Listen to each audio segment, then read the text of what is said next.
Welcome to Caffeinated Flicks. where we drink coffee and celebrate diverse directors. I'm Celeste. And I'm Kenzie.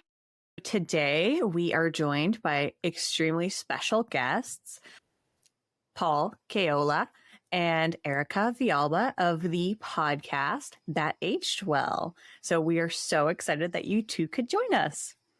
Thank you for having us. We are thrilled to be here. I am very excited to talk about today's film. I'm tickled pink. So thank you. And I'd love to know what you two are drinking today. I am drinking a, get ready for a real asshole coffee order. I'm drinking I can't wait till we hear this pretentious, tell us. Yeah, a decaf oat milk iced latte with a little simple syrup, and I'm drinking it from a metal straw because I care about the environment. Did you bring your own metal straw or? I did. That is my metal straw. I did, in fact, provide that myself. Did the coffee come in an NPR tote? Is that what happened? Did it show up at your doorstep with an NPR tote? It didn't, but the barista was allowed to smack me once, full-handed slap across the face, which I accepted as part of the price. You, Erika? Well, my coffee is somewhat less judgmental. I see it's also in a Facebook mug. It is. It's like swag from work that I got once. So I was like, all right, fine. I'll take it. Whatever. I'll take it. It's big, it's comfortable, I'll take it. I made my own coffee today because not all of us are elites. East Coast elites over here. Yeah, just dropping making it rain. Dropping money on coffee. So I'm Cuban, and so Cubans drink the strongest coffee on earth. Ooh. I recently had an Italian be like, "Your coffee's too strong. I can't drink it." Because an actual Italian man said that to me, and I was like, "That's right." Yeah. So I made my own Cuban coffee in a Violetta percolator. It's Cafe Bustelo, and it is 6 cups of espresso in this one mug, and I'm going to drink all of it. Holy crap! And never sleep again. Yeah. I drink one of these every day. My insides are just like corroded to hell. Yeah, it's tire tracks. They're just flowing really easily. Yeah. When that Italian man said your coffee was too strong, did you punch him in the face and make him drink it before you let him leave, or did you just? I gave him a pamphlet about communism and walked away. Oh, fair enough. It's like Viva Cuba, and I walked away. You're weak. You thought Mussolini was a communist? You got nothing on me. You got nothing. Yeah, nothing on us. So this was the funny thing is I say it's Cuban coffee, but it was an Italian coffee maker and Café Pilon, which I think is like Puerto Rican coffee. I don't actually know where that's from. It's definitely not Cuban because we're not getting that here. But this is what Cubans are drinking in the States. All right. I love that. That is one of the types of coffee that I do need to find at some point in time. But good on you. Good on you. What about you, Celeste? What are you drinking? I'm drinking my matcha because I love matcha. Ooh. Love. You and your matcha. Ironically enough, I'm also drinking a matcha, but I had 2 shots of espresso added to it. So I do remember when we worked at Starbucks, someone had ordered it. It was like the first time I've ever seen it. Oh, man, it was weird. I know. Remember when we went to Coldwater Cafe and I got it and I was just like blown away. I was like, oh, I understand now. Now I get it. So I decided I really wanted that this morning and I went ahead and I got it from New Penny. So I'm very excited about it. So matcha with espresso in it, how does that taste? That is an excellent question. How do I explain that? I'm thinking kind of like a bitter lawn. Like earthy, a little bit dirty. Yeah. A little bit of weedy. Yeah. I've gotten into matcha in my baking recently. I made matcha flavored pastry cream. Oh. Eat a lot of that. See, and I've thought about trying matcha, but I've watched too much of the Great British Baking Show to know that matcha doesn't go well with so many things. I think it needs a really sweet base, and then it's really good as like a flavor like additive. You don't want it to be too matcha-y. Right. It's good for that bitter balance. Yeah, totally. I know that you're a baker too, so we can talk about baking too. Oh my God. You do know that. Yay. That makes me smile. Oh, good. Don't mind me. My fangirling is over the roof right now.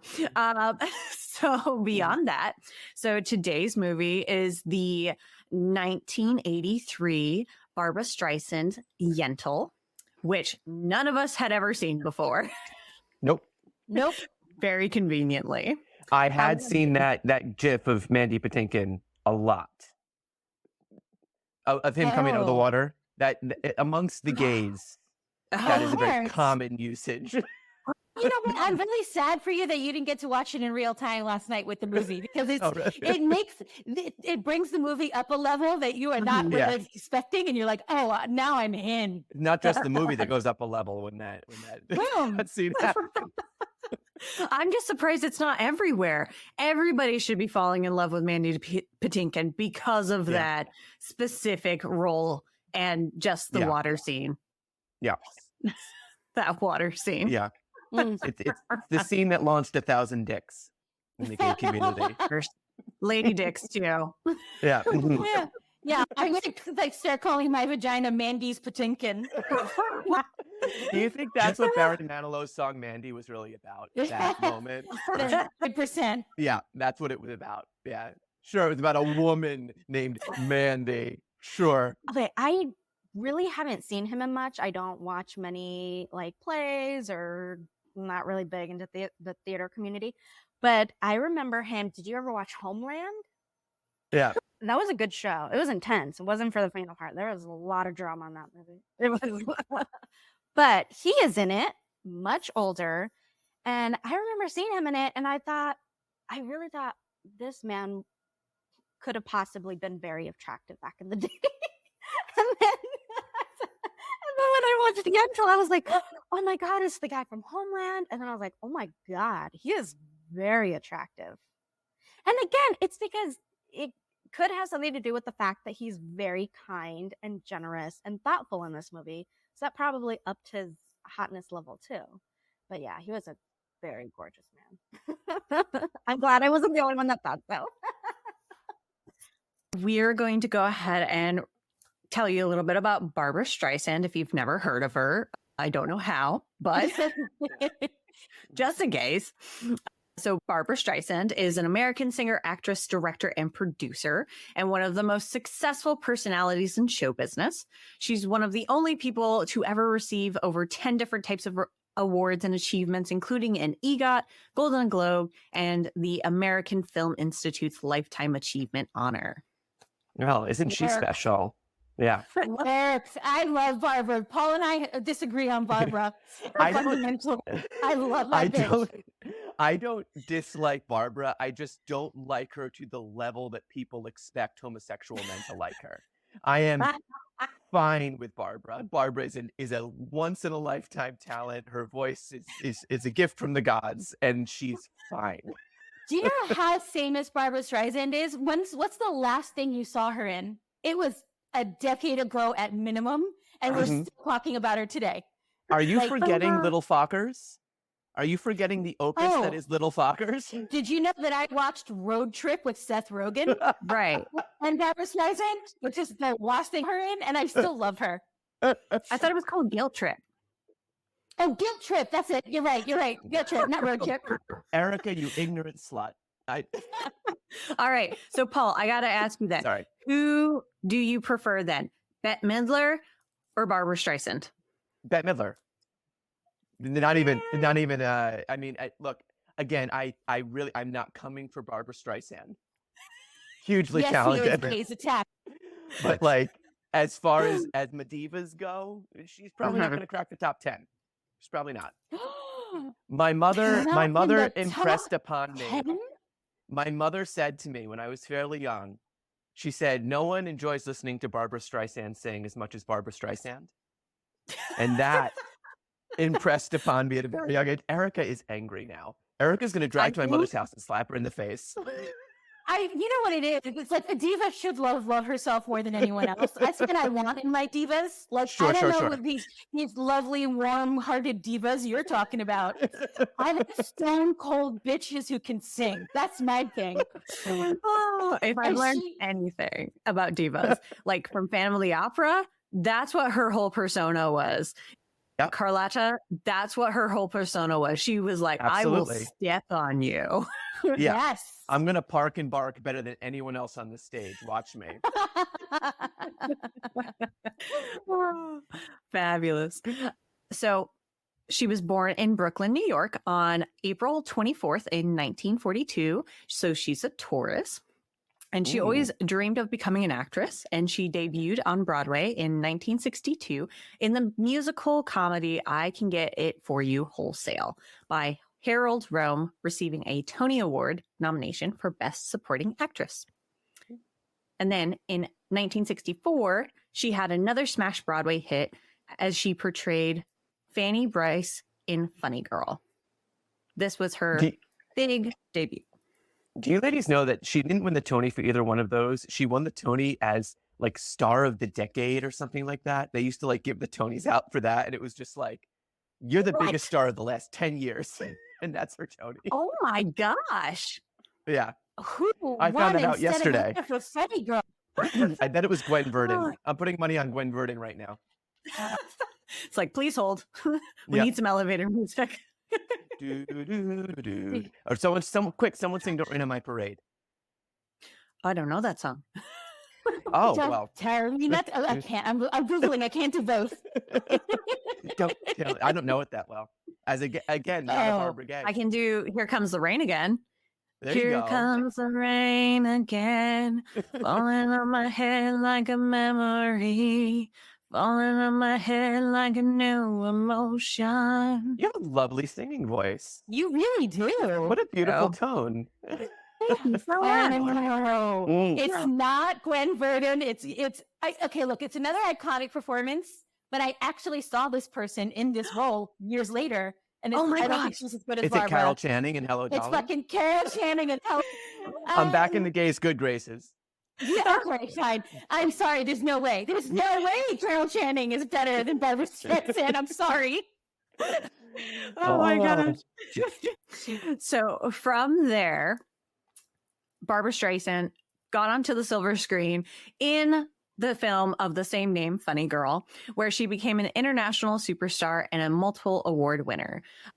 She then also got her Hollywood star on the Hollywood Walk of Fame in 1976 at 6925 Hollywood Boulevard in Hollywood, California, if you want to go see it for yourself. There you go. It's probably in front of like a Sephora. Hollywood, the first time you've been to Hollywood, right? Boulevard, and seen the stars. It's so depressing when you're walking up and down that street, and it's like, oh look, there's Charlie Chaplin's star, and it's in front of a CVS pharmacy. In front of an Arby's. Yeah. I love it so much. So then from the start of her career, she's been putting out music albums, but then in the 70s and 80s, she averaged putting out one album a year, including a string of successful singles and albums. And then she debuted her directorial movie career in today's movie, Yentl. She received several Oscar nominations, winning in 2 different categories, and she was not nominated for Best Director, however, and many of her fans considered this to be the Academy's biggest snub. Ooh. Yeah. Biggest snub ever, or just for Barbra? Right? That is a great question. Interesting thought experiment. Was there a bigger snub than Barbra Streisand as a director for Yentl? I don't know. Or there's got to have been. I can't think of any right off the top of my head, but there's so many. Like Amy Adams as Best Actress for Arrival. That one still chased. I'm thinking of other women directors too, who just like, I love Sofia Coppola. She did actually get a nomination for Lost in Translation, but I'm trying to think of like others that like should have been nominated. Mm-hmm. So we just did Point Break, as we mentioned, and so Catherine Bigelow received she was the first woman to ever receive Best Director from the Oscars. And Barbra Streisand actually was the person who handed it to her. And that wasn't until 2010 for Zero Dark 30. Yeah. I remember when that happened. That was a big deal because everyone kind of knew she was going to win. That's why they got Barbara to do it. And that was amazing. At least it wasn't another Black Panther moment or Chadwick Boseman moment where they got someone to do it and they're like, go to him. Oh God, that was so awkward. Yeah.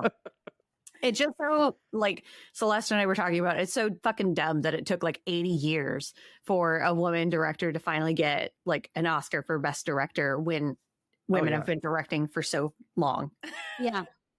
So dumb. Let's see. Then in the 1990s, she broke several personal records and became the only artist to achieve a #1 album on the Billboard charts in the 1960s, the 1970s, the 1980s, and the 1990s. And she also did it in the 2000s as well. Good for her. I think, you know what? I think she does have a good career. I'm going to say it. I'm going to come down on that. What a controversial take. Yeah. You mean she's successful? She's done okay by you? I think she has talent. Just maybe. She is known for her vocal range and her raucous and often self-deprecating sense of humor. But she is also known for her strong political belief in social justice infused in her professional and personal life. And she's been honored with humanitarian awards from the Human Rights Campaign. And through her Streisand Foundation, she supports many humanitarian causes and has been dedicated to environmentalism for years. She even donated her 24-acre estate to the Santa Monica Mountains Conservancy. She is the lead founder of the Clinton Climate Change Initiative, which brought together a consortium of major cities around the world to drive down greenhouse gas emissions. And she's the leading spokesperson and fundraiser for social and political causes close to her heart, and has often dedicated proceeds from her live concert performances to benefit programs she supports. Imagine being such a good singer, you can tell people to like stop polluting and they'll listen. That is my goal in life. There you go, right? Set the goals where they shoot for the moon, you'll wind up among the stars. That's all we can ask for. It's all we can ask for. So in Yentl, we have some fabulous stars that we've already mentioned. Barbra Streisand not only directed the movie, but she is the major star in this movie as Yentl herself. Amy Irving plays Hadass. Mandy Patinkin, the glorious, magnificent Mandy Patinkin, is Avigdor. And then we have a couple of other cast members whose names I will probably fuck up. Nahiman Persaf is Reb Medel Papa. Do you know that Nehemiah Persoff is the voice of Papa Mouse in The American Tale? Can I tell you, this is a spoiler. I'm sorry. I'm going to jump to the end of the movie. But when she is on that boat at the end of the movie, I visualize the entire Fiverr family on that boat with her. Yes. I was thinking the same thing. I'm like, there is a singing mouse just under her feet right now. Singing along with her. It's like harmonizing. It's fun. Yep. And then we got Stephen Hill as Reb Alter Vishkava, Alan Cordner as Shamel, and then a couple of other individuals as well. So we've got 2 different ratings. And the way that we do this is we read off a 10 out of 10 rating, and then we read off a 1 out of 10 rating. So if you all are up for it. Could I do the 1 out of 1? Is that all right? If you could. I read it ahead of time, and I'm dying to give it a dramatic interpretation. Okay, so does that mean I'm the 10 out of 10? Yes. Okay. It's like you guys are inside my head. I was going to ask you both to do just those things. Perfect. Like a ballet. It's being conducted excellently. Yeah. Tchaikovsky wishes. Okay. 10 out of 10. A great story. An excellent film. It has a wonderful complexity in the characters' personalities and relationships that maintain a level of enjoyable tension and curiosity throughout the film for the viewer. Excellent performances given by Mandy Patinkin, Amy Irving, and Barbra Streisand. Great songs throughout. Not a brainless haha movie. It is a thinking person's film, in the same vein, in my opinion, as Fiddler on the Roof. Well directed by Streisand, and I'm a Republican. I have been waiting, it seems, for ages to buy the DVD. Pirated copies sold on eBay a few years ago for $45 or more. But it seems legitimate copies are now available with special features to enjoy. So much to unpack here. Do we think this is in the same vein as Fiddler on the Roof? What an absolutely deep cut this person managed to make. You know what this movie reminds me of? Fiddler on the Roof. I can't believe it. I don't know why. Yeah. I can't put my finger on it. Yeah. Yeah. Uh-huh. What I'm trying to figure out is like exactly what time did this review come out, because it's they were waiting to buy it on DVD. However, there were pirated copies being sold on eBay for more than $45. I'm like, Also, like, let's get real. Republican today means something different than Republican 20 years ago. If this is a George Bush Republican, I'm like, okay, maybe, sure. Yeah, sure. I guess they like Yentl. They can like Yentl. They have layers. Yeah, they not have been at the insurrection, but we're not sure. If this is a January 6th Republican, I don't buy any of this. No. They would not be in love with Mandy Patinkin. No. They would not be. No. Especially if you follow his Twitter. Oh my gosh. If you follow his Twitter, you would be in love with Mandy Patinkin. Very true. Very true. So I think the 1 out of 10 was written by a January 6th Republican. I just want to say that now. So that is the persona that I'm going to be embodying in this dramatic reinterpretation of this 1 out of 10 review. Here we go. Title of the review: Pure Evil. How could hell be any worse? Barbra Streisand dressing up as a man and singing for feminism? Jesus Christ! Throw the TV out the window. If there was any possibility to rate Streisand herself, I'd give her 1 out of 10 points for every movie she has ever made, and of course, for her terrible howling. This movie was made in hell. It's even worse than The Horse Whisperer or City of Angels. 1 out of 10 stars. First of all, the invocation of Jesus Christ in a review of Yentl feels very purposeful. This feels anti-Semitic, right? This person had like another draft of this, and they're like, son looked at it first. It was like, no, you can't. We're gonna need you to hold. You can't put that word on the internet. Our house will get bombed. Stop it. What? How did they come up with The Horse Whisperer? That's my favorite part. Which is like, this movie was made in hell, just like The Horse Whisperer. Isn't that the Scarlett Johansson likes horses movies from like? Yeah, it's when Redford like pets a horse for 90 minutes. That's the movie. I think this person maybe is reacting to more than just the movie. Seems like they may have a chip on their shoulder. It seems like they perhaps don't care for Barbra Streisand, and I'm going to say it, her ilk. Yeah. Which also begs the question: why did you watch it? Well, right. Why? Why did you? Because it's not a short movie; it's over 2 hours long. Now, Erika, maybe they didn't watch it because they weren't able to draw the connection to Fiddler on the Roof. Which, they weren't able to make that. Yeah, that you have to watch it for the full 2 happen. hours to be like, you know what this reminds me of? That other Jewish musical. Yeah. This is the best review I've ever. Because this person like genuinely like, could hell be any worse? Is how it starts. Yeah. Starting at a high. Especially when the title is Pure Evil. Yeah. Lucifer himself. This woman dressing like a man and talking about feminism. I think he might be a fundamentalist. Yeah. This person was at Charlottesville. Let's get real. Shall we get into the movie then? Let's shall. Fabulous. So the movie starts off, it's very fairy tale-esque. Yes. Did you get Little Town? It's a quiet village. Uh-huh. Every day. I even have in my notes this provincial life. Yeah. Yep. So we have text on the screen.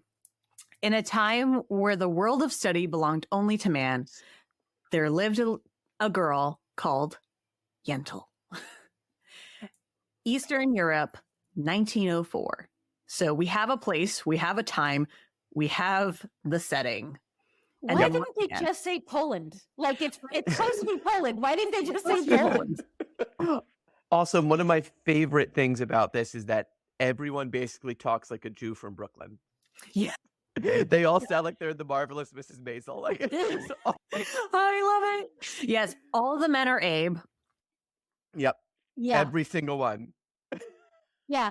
Was that like a seesaw of Curb Your Enthusiasm thrown in there? Yep, with a little drop. With a little drop of that in there too. Yes. Yeah. And then all the women are just talking about food and shopping. Food and shopping. That is it. Oh, and getting married. And getting married. Proposal, getting married, food and shopping. That is all. Yeah. And then we've got a man who has a horse and carriage and he is selling books and he's saying, picture books for women, sacred books for men. Romance books for women, sacred books for man. Story books for women, sacred books for man. So he's very repeating it. We're like, okay, we got it. Message received. Everything else for women, only sacred books for men. That is it. You know what? I know this is about like the patriarchy, but I actually feel a little bad for the men in this situation because it's like, would you rather read the Bible or would you rather read this juicy romance? And it's like, oh, damn it. Would you like to have imagination or would you like to? Yes. Did anyone else spot Miriam Margolyes in the village selling fish? Yes. Oh yes, Miriam Margolyes, the nurse from William Shakespeare's Romeo and Juliet. She's like a 2-line character, and she's just a delight on Graham Norton. If you ever want to laugh, look up Miriam Margolyes on Graham Norton. A delight every time. Yeah, she's a treasure. That one. Yeah. Yentl comes into the picture. She goes up to a fish stand and a woman comes up to her and says, I heard you got engaged. And she's like, I don't know. And she's like, you don't know if you got engaged? And she's like, no. Also, the woman should have been like, also, you're 40, right? You're 40 years old. Right. It's like, you're a spinster. You've got cobwebs, right? Yeah. You're definitely past childbearing age, right? Okay. Right. Yeah. You're dried up and useless, right? Like, this is what's happening.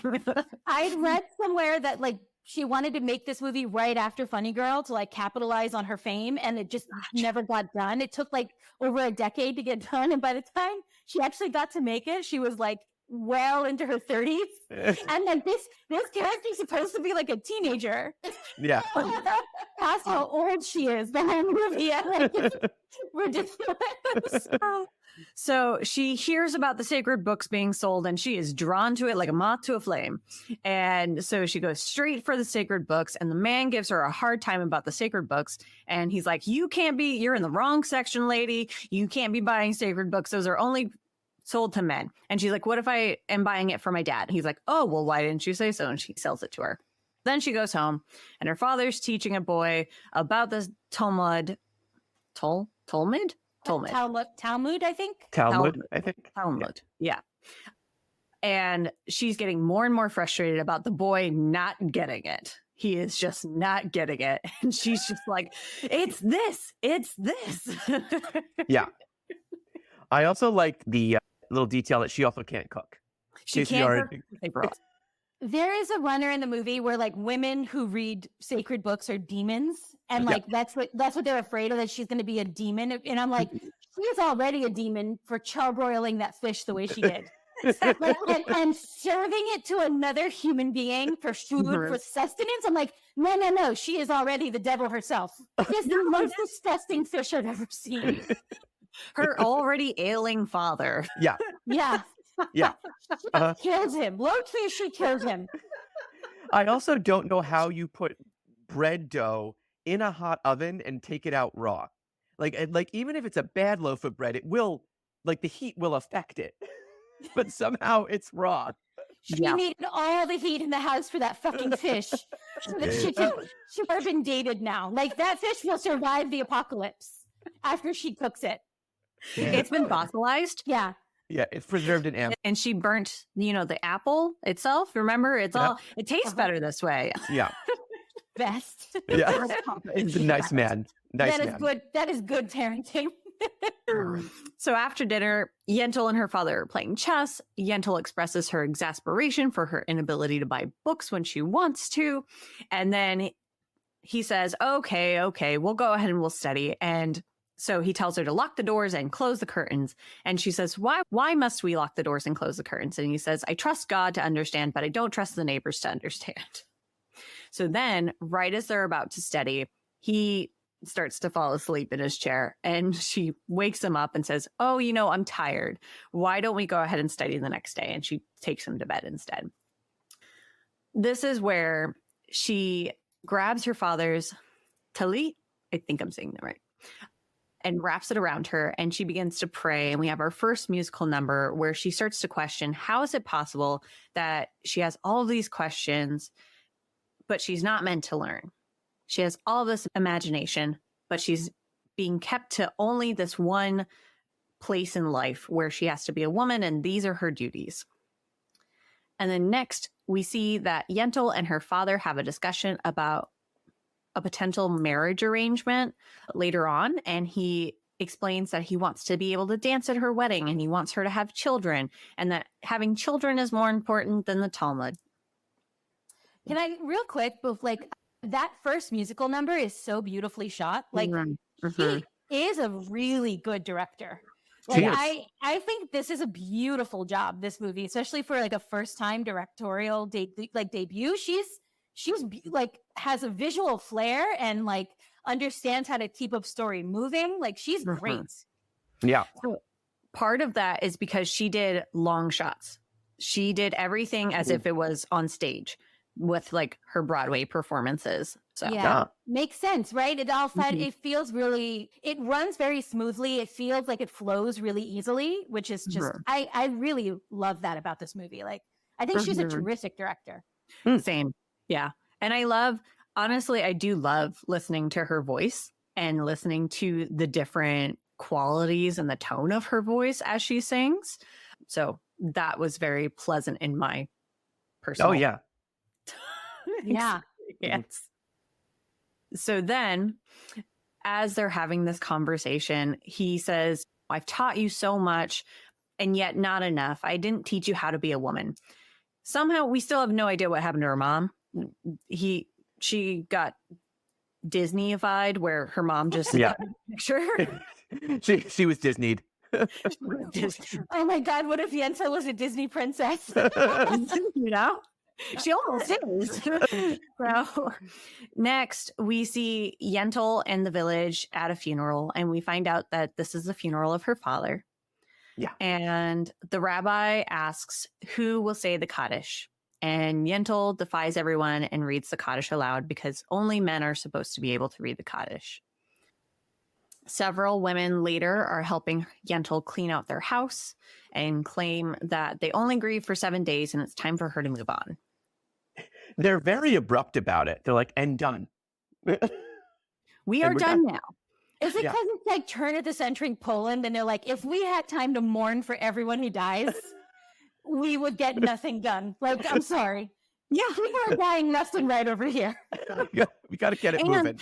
They haven't even hit World War II yet, so I don't know. Oh yeah. No, I'm talking about people dying from the flu, from tuberculosis and childbirth, getting kicked in the head by a horse, This is so funny to me because we're all Gentiles and we know very little probably about the Jewish traditions. But Mayim Bialik, she has a podcast as well. And so I remember listening to one of her podcast episodes, and she mentioned that when she lost her father, there's a Jewish tradition where there's an entire tradition of mourning for an entire year. Oh, and wow. So when they mentioned that it's 7 days, I was like, whoa, this is very different. But then when I watched The Patient with Steve Carell, it's there are several different factions of Judaism, similar to Christianity, where there's 1,000 forms of it. This could be just one of the different forms of it. So I don't know. You can feel free to teach me. I'm open to learning. So one of the women says that once Yentl moves in with them, she'll be very busy and she won't have time to think about it. So it seems like she'll be kind of sent to like a workhouse almost. And then after the women leave, Yentl gets an idea. She stares into a broken mirror and then she grabs a gigantic pair of scissors and just chops a chunk of her hair. Very Mulan. Very Mulan. I was surprised at how quickly this happened. Like, we're getting to the drag king aspect of this. The inciting incident happens fast. Yeah. I mean, look, the woman has bone structure. She can pull off a bob. She does not look half bad with that awful haircut. It's a wig, right? It's got to be a wig. I would presume. Yeah. Okay. Yeah. Also, like even her hair before the chop, like she can't cook like a fish, but she knows how to do perfect feathered bangs. Yeah. She has somebody for that though. Yeah. Yeah. The village hairdresser is right there. Yeah. My thing is like, I personally, when she has the really short hair, I think she looks really good with it. I may be alone in that, but I think she looks excellent with it. I agree. I'm trying to figure out, like, she chops her hair right at her chin and it's super straight and deadly cut. And I'm trying to figure out, how did she get her hair actually cut into a good haircut if she can't figure out how to cook a fish? Yeah. Does she have a mirror? If she does, because she's looking in the mirror, but does she have two? Yeah. You Can two she to see get the back? Yeah. Like, nobody else was going to help her with that. She's on her own. If she was a Disney princess, she'd have like a helper. She'd have like a. She'd have a like mouse. She'd have a bird or a mouse or like or an owl that like An enchanted pair of hair. scissors, something like that. The scissors would be gay, but they'd be enchanted. Yeah. The scissors would be voiced by Ian McKellen. The scissors would be voiced by Paul Lind, and they'd be called Snip. If it was from the 1 out of 10 raters, it would probably be a snake, you know? Yeah. Yeah. Yeah. Exactly. From hell. So next we see her alongside a road, and she is now in her true drag king male transformation. She is wearing all of the attire. She's wearing pants. She is very overdressed. Looks like she's going to be very warm the entire movie. Okay, so living in New York, what I often will see folks from like the Hasidic community, like on the subway on a 100-degree day, and I'm like, wow, that is a dedication to God that I will never have, my friend. Congratulations to that. I think when I had first messaged Paul, I had told y'all that I was running the New York City Marathon last year. Yeah. Ooh. And so when you run the New York City Marathon, they let you know that in one of the boroughs, there is that Jewish community there. And so I did see several of them because they do walk past you and whatnot. I was like, wow, this is fun. Yeah. It literally, like, if you are in a neighborhood like that, it like takes you back. Like, you honestly feels like you're in like 1904 again. You're like, oh, rats. It's like going to Amish country. Yeah. You're like, oh, look at that. Oh, yeah. Absolutely. That's a choice. Really quickly, I want to say something. Like, one thing I love about the movie that took me a few minutes to like figure out if I liked it or not is that she doesn't change her voice at all. Right. When she is a boy, she doesn't, like, it's just the outfit and the hair. There's no like, she's not like trying to be more masculine. She doesn't like change her physicality at all. Yeah, her walk, her talk, and I was like, that was so interesting. And I landed on the side that I love it because it implies that like everyone around her is just willfully ignoring the fact that this is a very feminine person, because you have the idea that a woman will ever do this. Right. So it's kind of genius, actually. Like, they're just ignoring it. They're like, well, that's just a super feminine dude, and there's nothing, like, don't worry about it. Yeah. Right. With a super close shave. Yeah. Excellent straight razor. Excellent. Although she does try initially, like that first day right before she gets into town, she practices, but then decides to go by the wayside with it. She's like, it's not worth the effort. They'll never see me anyway. It's fine. As she's walking alongside the road, we see a carriage come by and she's like, wait, give me a ride to the next town. So he asks for some money. She gives him some money and then they leave her alone in the dust. So night is falling. She goes into the forest nearby. She lights a candle. She starts to pray. And we have our first really well-known verse of a song. Papa, can you hear me? And then Delightful. Well done. thank you. Yeah. So this is where she's praying. She's like, I don't know what I'm doing. I feel so alone. Am I on the right path, essentially? And this is her praying out into the universe, trying to figure out what to do next. So, I will say that I have lots of opinions about the music in this film, but there's a reason that this is the famous song. And like, this is, I would say, pretty easily the best song. Like, it has because they're all like internal monologues. She's the only one who sings the whole movie. Like, this one feels very of that moment and necessary in that moment to like express all the feelings that she has. And then when it comes back at the end, I will admit it got me. At the end, I was like, oh, my emotions are rising. I'm swelling with the music. I think it also helps that it's very repetitive too. Yeah. And the melody itself is very easy to remember. Whereas the rest of the music, it's very different. Yeah. It's not as easy to cling to. Whereas most of the time when you get a song stuck in your head, it's because of the chorus. It's something that's very easy to remember. It's something that's really repetitive. The rest of the music in this movie is very unrepetitive. It's very moving from one to the next. Like stream of consciousness almost. The rest of the songs. This is the only thing that's like a song. Like you can take it out of context and it'll still be a beautiful song.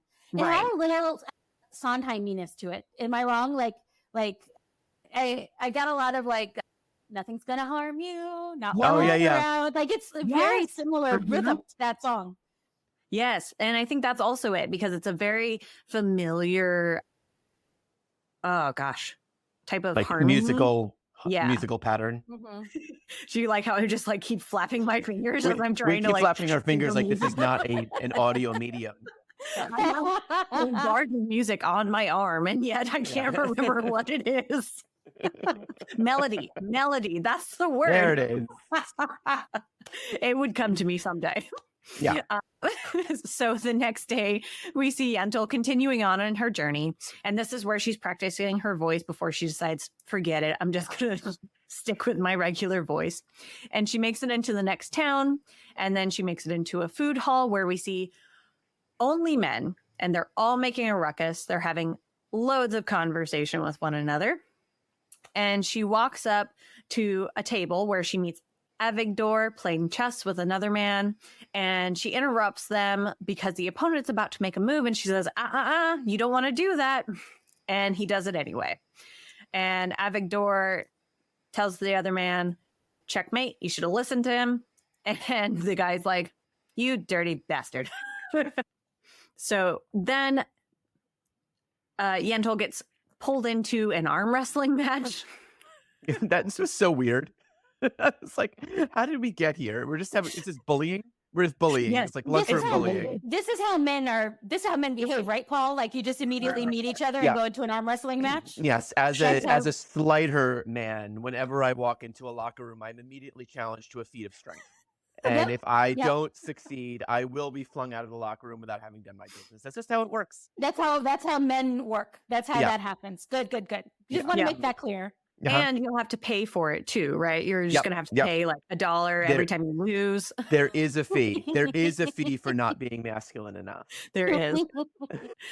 So Avigdor is right behind the man who has taken advantage of Yentl and tells him to give him back his money and invites Yentl over for some food. They have a conversation. His friend Shamel comes over and inquires where he, as in Yentl, is going to study, and they invite him, as in Yentl, to consider the Chev.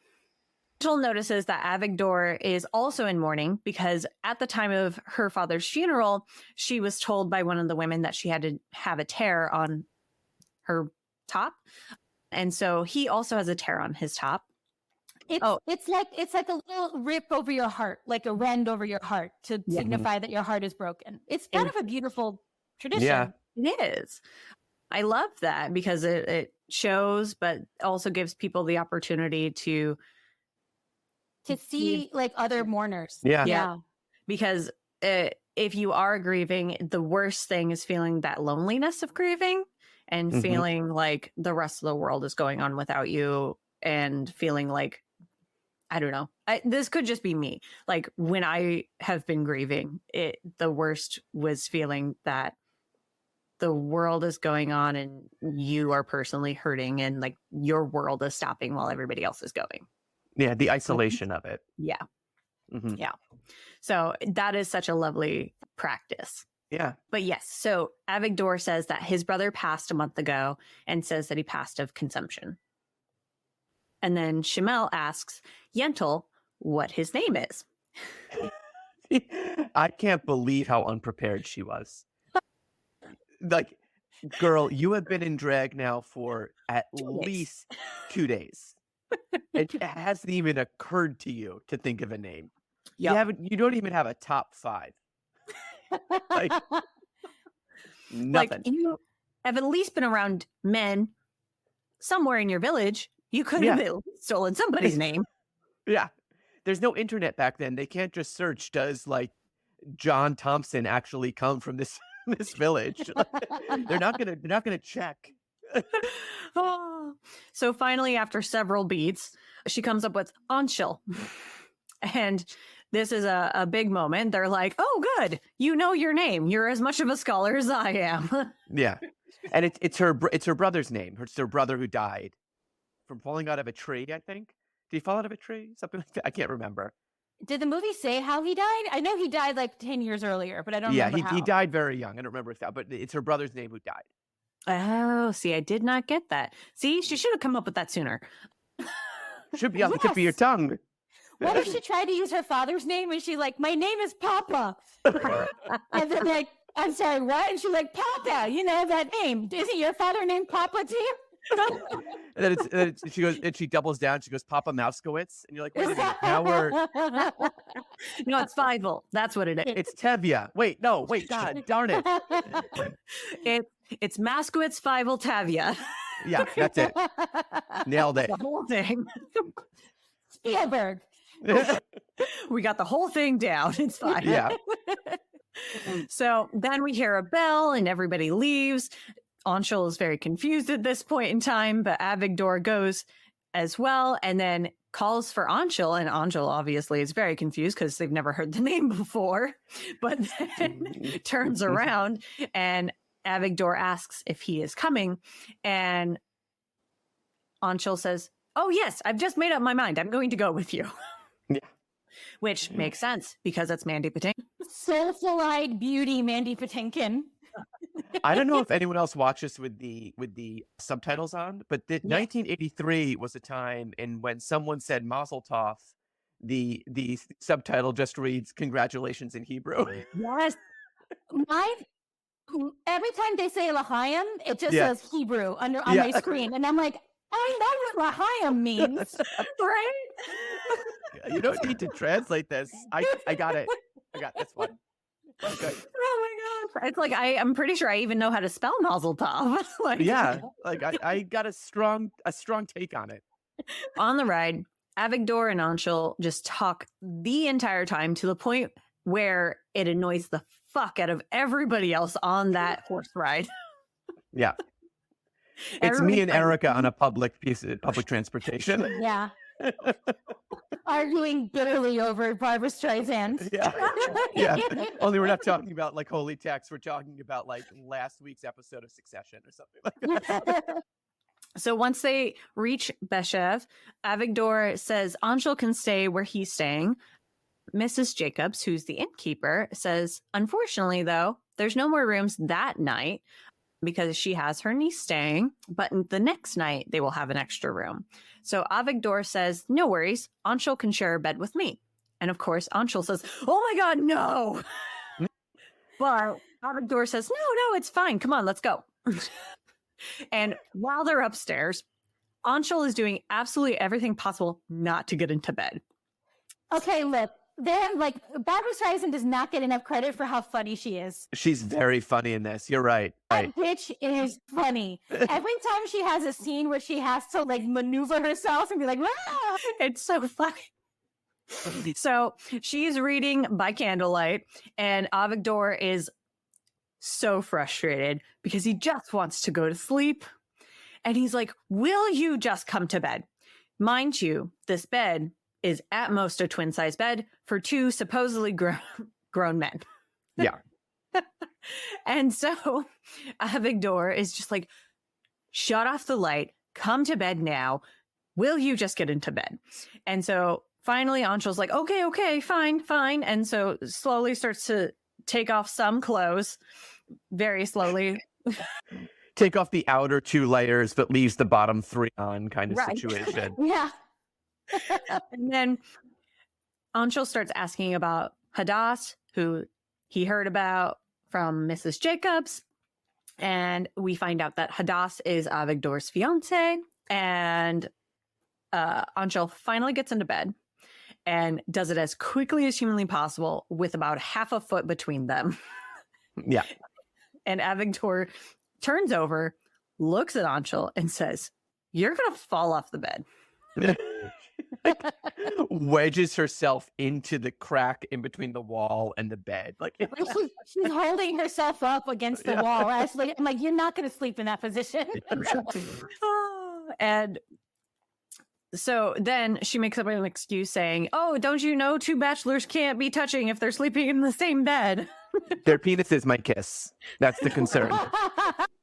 That's the wrong kind of mitzvah. Exactly. Avigdor says, don't worry, you don't have to be nervous. You're just being tested by the rabbi tomorrow. Yeah. So the next day, Anshul is being tested by the rabbi, as we just mentioned. And this is to determine whether or not Anshul can study at yeshiva.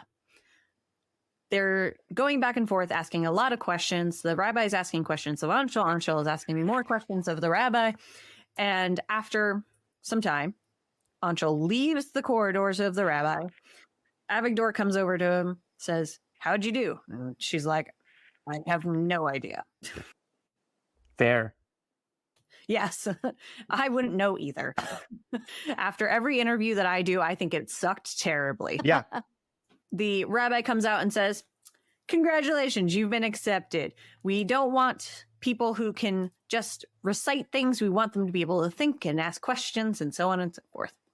So next is to find a mentor. So he goes around the room to all the different men and he says, you're too dumb for this. Anshul's too smart for you. Anshul's too smart for you. Then Shamil comes over and says, what about me? And the rabbi's like, my chickens are too smart for you. Sick burn. Did they have aloe back then? Because that was 3rd degree. That was harsher. Funny is Shamil's just like, thank you. Yeah. Very thank you, sir. May I have another energy. Yeah. And then he comes over to Avigdor and Anshul's just like, but what about Avigdor? You can see the lust just in her. Yeah. You can see it in all of our eyes. Avigdor's like, we'll see. And Yeah. so we get a montage of various debates amongst all the men and books and games of keep away with Yentl. And Yentl begins another singing sequence of the freedom that she is experiencing as she is Anshul. Can I bring up just one small little extra who is maybe my favorite character in the whole movie? A whole film about the woman at the bakery counter where they're picking out the buns and she licks her pinky and ring finger and then winks at Avigdor. I mean, this was an absolute shark in the waters of this yeshiva. The whore of Babylon.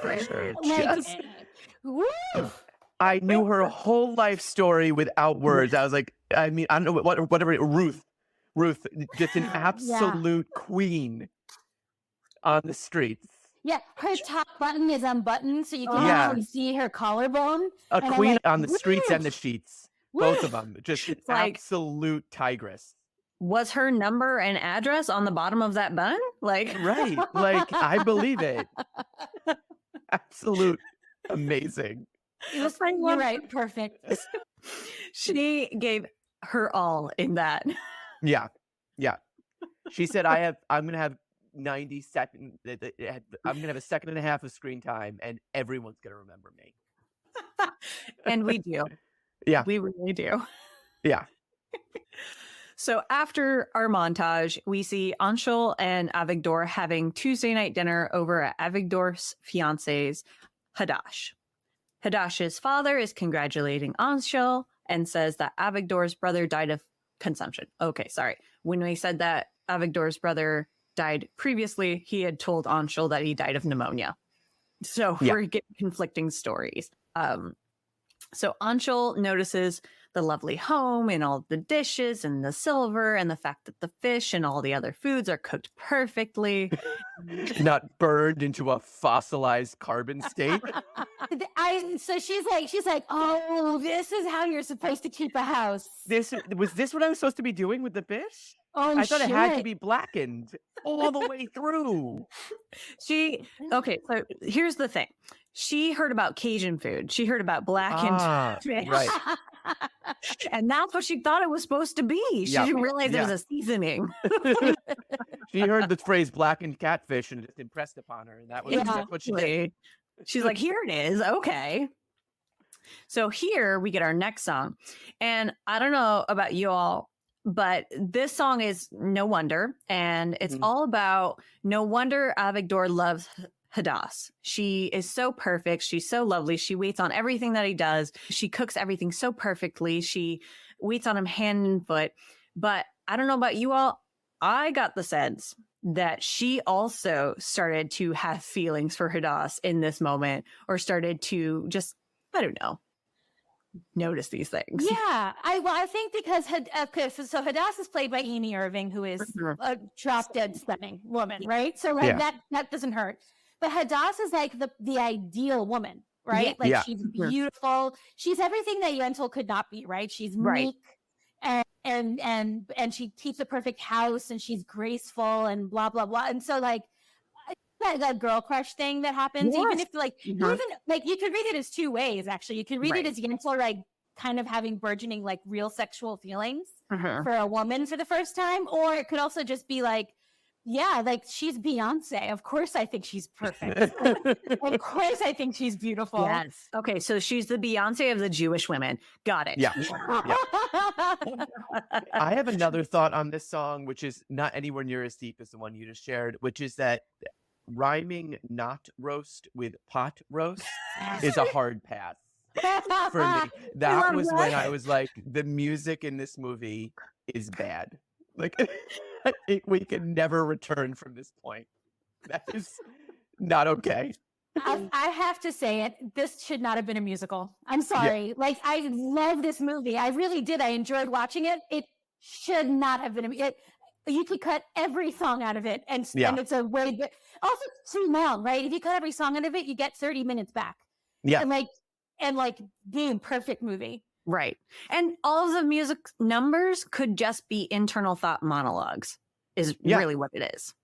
And Barbra Streisand's a good enough actress that you don't you can see what's going on her face when she's looking at this quote unquote ideal woman that she was supposed to be, that she does not feel like she can live up to, right? Like even though she's following her passion, it's wonderful. Like, I get it. I don't need this. They all sound the same. It's really schmaltzy 80s, like just listening to Barbra Streisand use her instrument, which is a world-class, once-in-a-generation instrument. That's great, but like, I'll go to a concert. I'll pop in a CD. Right. Doesn't really need it here, you know? Also, the absolute chutzpah of having Mandy Patinkin in your movie. I didn't know that going in, I thought it was like a more traditional musical. So I was like, Same. oh, Amy Irving and Mandy Patinkin. Of course. Well, here we go. I'm going to learn. Like, I don't know this score. Then I was like, oh, it's just Barbra Streisand singing the whole time. I still maintain, is it a musical if only one person sings? Is it a musical? It's different, that's for sure, because it's not people becoming overwhelmed by emotion and bursting out into song. It's a different rule structure, right? Like, right, because most of the time she's not actually like we're hearing her voice singing, but that's not what's happening in the scene. It's like a musical voiceover. Sometimes then she is like in Papa Can You Hear Me? She's singing in her own home. It is weird. It is like pick a lane and go for it. Like it is it's like she invented a whole new thing here. Yeah. And then I have another question. Is it just me, or did Hadass like intentionally put her chest in Anshul's face several times throughout this movie? Okay, so like Anshul, like Yentl's feelings for Hadass, I'm a little like less sure about. Hadass wants Yentl from the moment she sees her. And honestly, I was waiting for the moment in the movie after, like, spoiler, after they get married. Yes. When Hadass is like, oh, I know you're a woman. Yeah. Like, I get, let's do it. Let's do this. Like, you know exactly what I've been wanting this whole time. Oh my God. I was waiting for you to show up at my doorstep. Like, that's the vibe I got. I got the vibe that Hadass was like, oh, I like a feminine boy or a masculine woman. Like that's that's my whole thing. I wanted David Bowie. 100%. Absolutely. Ace Jones. You know what I'm saying? Like, oh my God. We got. Yes.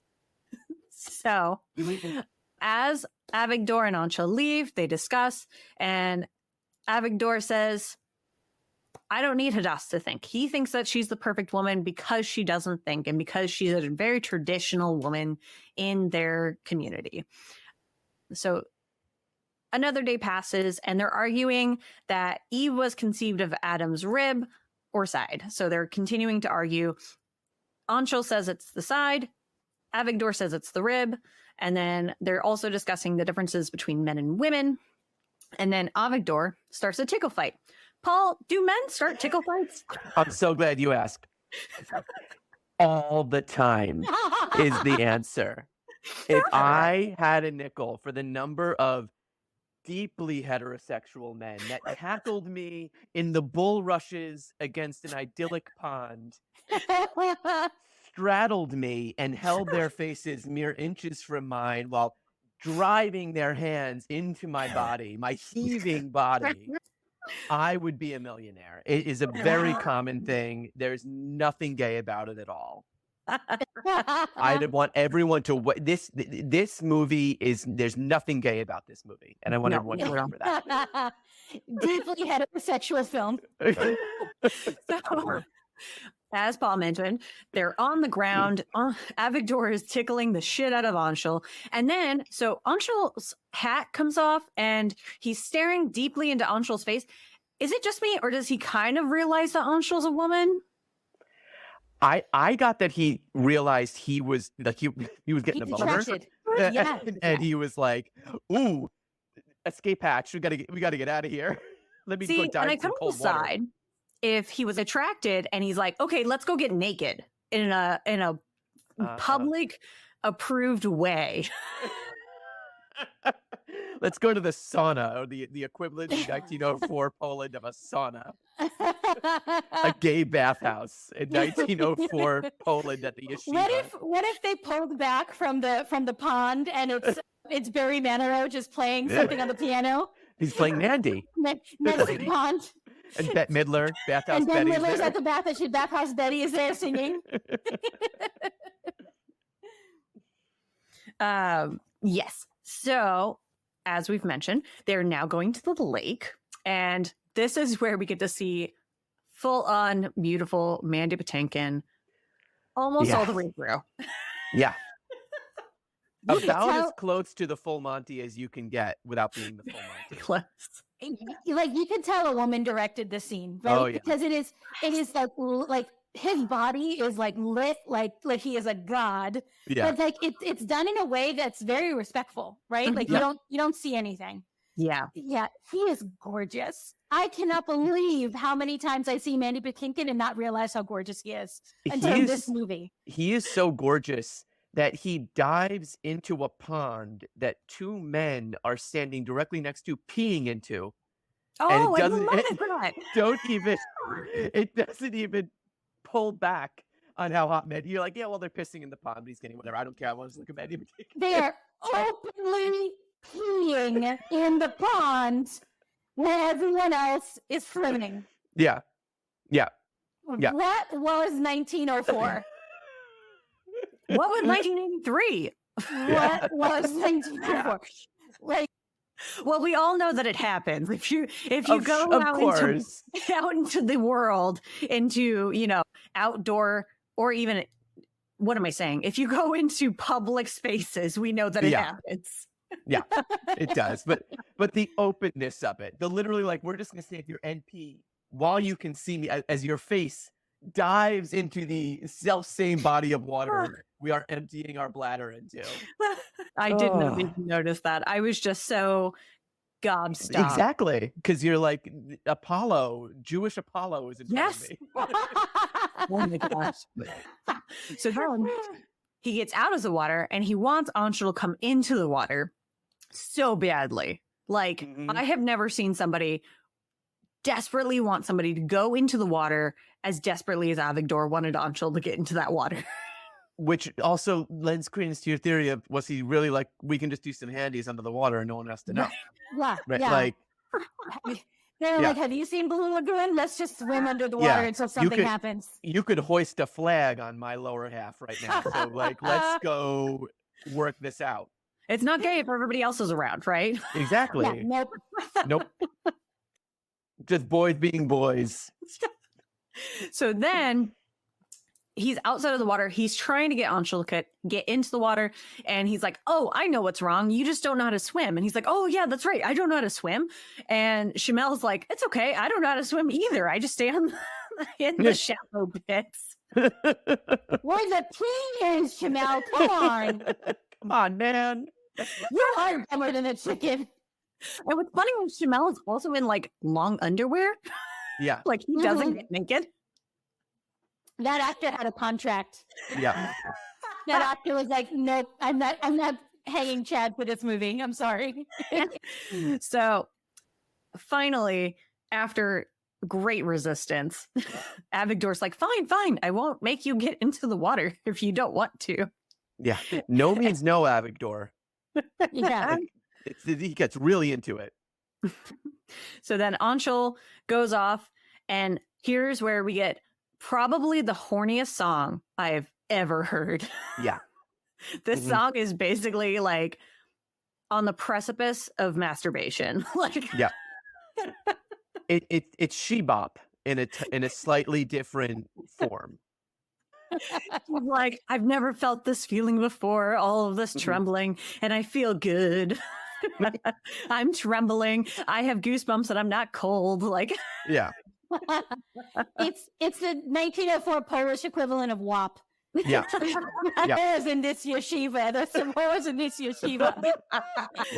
What I love too is we get this really like elongated sequence of her undressing to this song. And so it's very, very horny and very like self-touching as well. Yeah. She's like lingering over her breasts as she's singing the song. Like she's feeling things. I liked it actually. I thought it was really it's funny because she's like 40. Right. like again, if she had been a teenager, this would have all made a lot more sense. But like it was really, I thought, well done. I agree. If you are 40 and a spinster and you've never had sex, it can still work. Yes, true. Yes, true. If you put it in context. So the very next day, Anshul and Avigdor are on their way to school, and Anshul is very quiet. And Avigdor's like, what's wrong? And Anshul's like, what do you mean what's wrong? And he's like, exactly, what's wrong? You're never this quiet. By this time, we've gone through 5 books and talked about all the things in the universe, and you're very quiet. Yeah. And then Avigdor gets a message from his father-in-law that he needs to see him immediately. And Anshul expresses, after Avigdor grabs him a couple of times, why do you keep grabbing me? Fair fucking question, Anshul. Yeah. Because Avigdor does not do this with anyone else. It is Nope. just Anshul that It's he just is like Anshul. that. You're right. It totally lends credence to the theory that he's super attracted and doesn't understand why Nah. he is attracted to Anshul. Yeah. He wants to be close to him and he wants to grab him and have him within 6 inches of his face Yeah. Of his penis. Yeah. at all times. Just like straight men. So then Avigdor never returns from the meeting that he was summoned for. And Anshul, after class, goes to Hadassah's house and hears that Hadassah is sobbing. And he learns that the wedding is off. He goes to Avigdor's room, and Avigdor explains that Hadassah's father found out that his brother committed suicide, and that Hadassah's father would not let Hadassah marry him because they found it to be a sin, and that this would run in their family, and that his family was not good enough for Hadassah because of the fact that his brother committed suicide. So Anshul said, maybe somebody else will show up for you. Maybe somebody who's better for you. Somebody with brown hair. And obviously... And brown eyes. And an aversion to water. And Avigdor says, I'd never notice her if she did. And this removes all hope for Yentl. So it's a real kick in the tits. So Anshul, I don't know how or why this happens, but Anshul still goes to dinner at Hadassah's.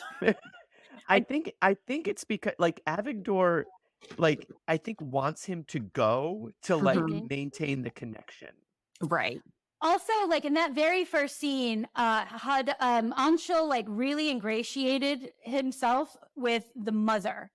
Yeah. So like he was like, because of course it's Yentl, right? So he's like, what beautiful dishes and what a great home. And that's the first man that's ever said that to that woman. And she was like, you're my new best friend. I love you forever. What a fabulous having a window gay best treatment. Yeah. And she's like, I don't know, I want to go shopping with you. I don't get it, but I understand instinctively. I'm not going to ask questions. I'm just going to go. While Anshul is at dinner at Hadassah's, he's trying to speak on behalf of Avigdor. He says, you should give him another chance. He has nothing to do with what happened with his brother. And you'll never find anything better than Avigdor. And then Hadassah's father says, no, we don't want somebody with secrets. We want somebody better. As the role of Hadassah's father, I only have one daughter. I want what's best for her. And then they start to look at Anshul. And they're like, maybe somebody without secrets who's better for her. Maybe the super feminine drifter that came into town with no family connections, no job to speak of, no friends. I we doomed inappropriate. Like he's got the best scores though at school. It's fine. Yeah, it's an A+ student, 4.0 GPA. So Anshul then finds Avigdor at the school late at night, and he explains the wild dinner that they just had, and speculating that Hadassah's parents would like Anshul to marry Hadassah.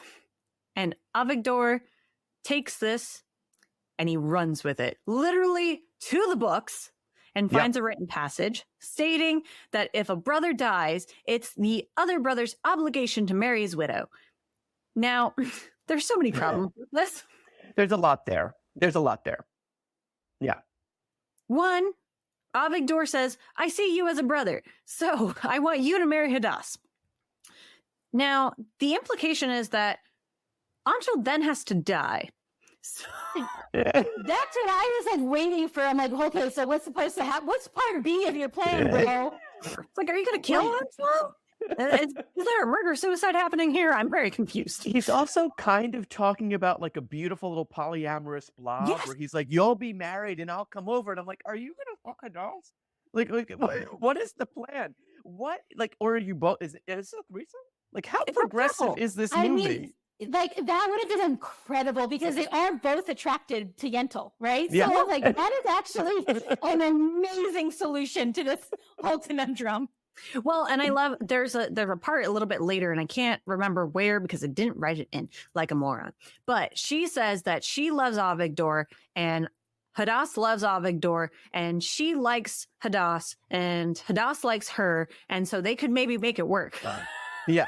Yeah. Yeah. And like, what kind of daisy chain relationship is this? Like, This could work actually if the movie had the courage of its convictions. Right, this could have all fucking worked. It could have worked, especially when we find out at the end, like they could have all made it work had they all just moved to a different town. So then Anshul claims it's impossible, and Avigdor is adamant that nothing is impossible. And Anshul is just adamant, no, I can't do it. I can't do it. And then Anshul is at dinner again, and Hadass has made noodles for him and says, it's your favorite. You said it last week.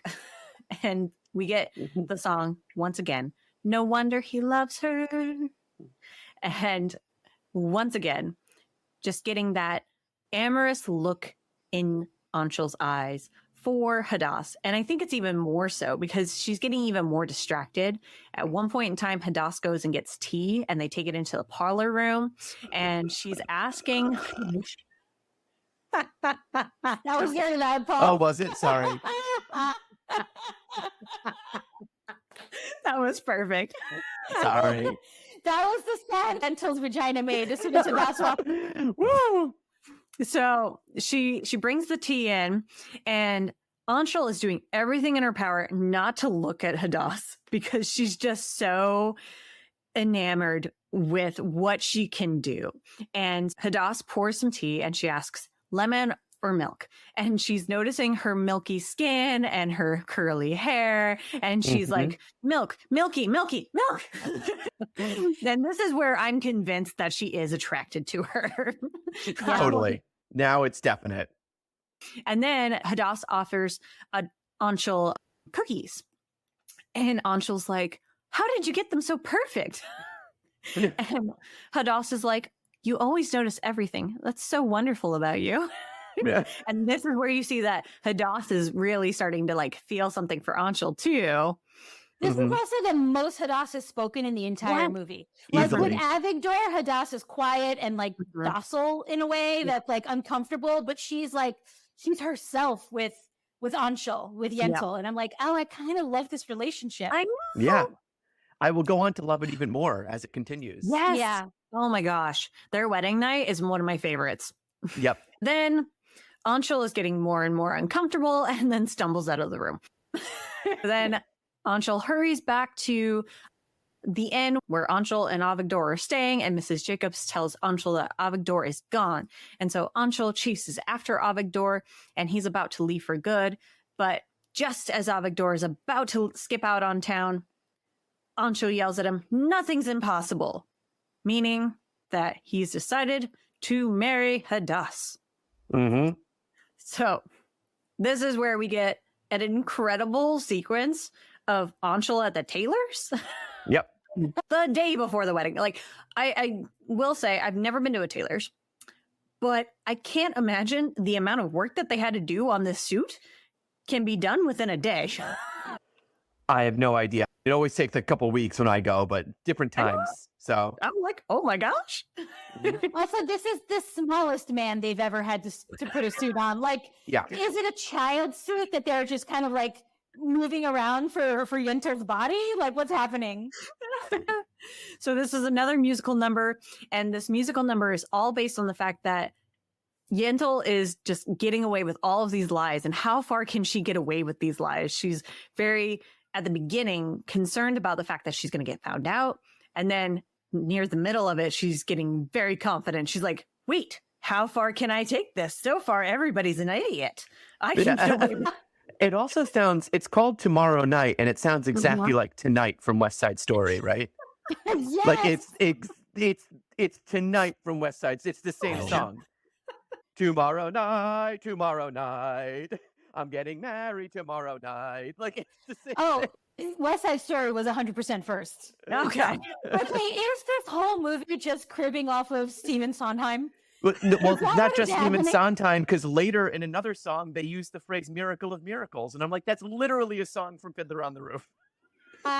You can't just write a musical about Chicago and then just slip the phrase "all that jazz" into it. Like, Well, like, I think we what have to at this point. right? Like, what if Christina Aguilera had sang "My Loneliness Ain't Killing Me No More"? Like, that's not yours. It's kind of the same, similar thing, but it's not your thing. You know what I mean? There would have been blood in the streets Oh if yeah. Christina had tried that. There would a divided country. Team Christina, Team Britney. It would have been ugly. That would have been the fastest way to have the LGBT community turn on itself. Yeah. The people dead in the streets is what would have happened. Yeah. Yeah. Rivers of blood. By the way, Team Christina. Anyway. Oh. Wow. Oh my. You know what? Latin American girls stick together. Okay. That is fair. I'm wondering though, would it bring everybody together if they pulled a Britney and Madonna and kissed? Well, Christina was That could have part of healed the that. nation. People Yes. forget.